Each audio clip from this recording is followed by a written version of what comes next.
I thought my neighbor was knocking on the wall. Until I found the truth about apartment 3B Part 2.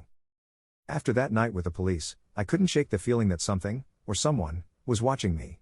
The tapping on the wall was relentless, and each time it started at 2 a.m., I felt an inexplicable pull toward 3B.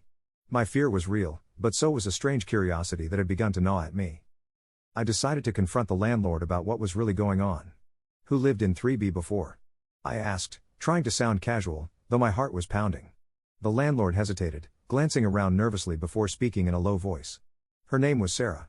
She kept complaining about noises, shadows, said she felt like she was being watched. Then, one day, she just vanished. No trace.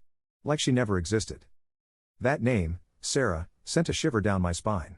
The name felt familiar, as if I'd known it all along. That night, I couldn't get her out of my head.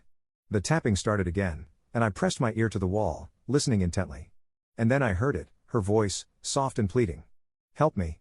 Please. It was haunting, filled with a pain that seemed to seep into my bones. Against my better judgment, I found myself standing outside 3B's door, my hand trembling as I reached for the handle. It creaked open, and a wave of decay hit me, but I stepped inside, drawn by something I couldn't explain.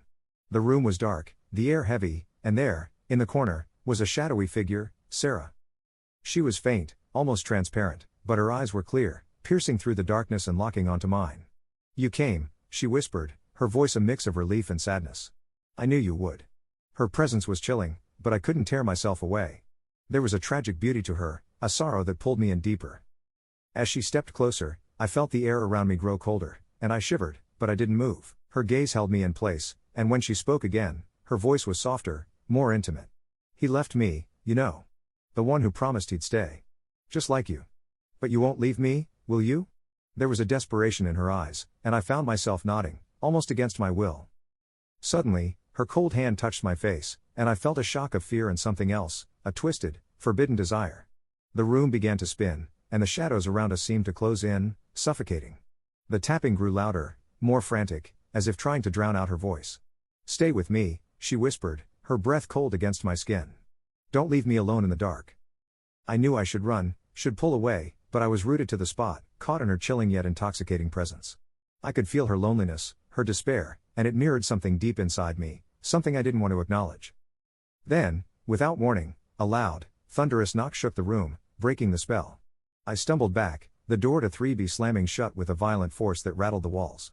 My heart raced as I scrambled to my feet and ran back to my apartment, slamming the door behind me. My phone buzzed in my pocket, a message from an unknown number. You've let her in. It's too late now. A cold dread washed over me. I realized that whatever Sarah was, wherever she had gone, she was now a part of my life. And as much as I wanted to escape, a part of me wasn't sure if I truly wanted to.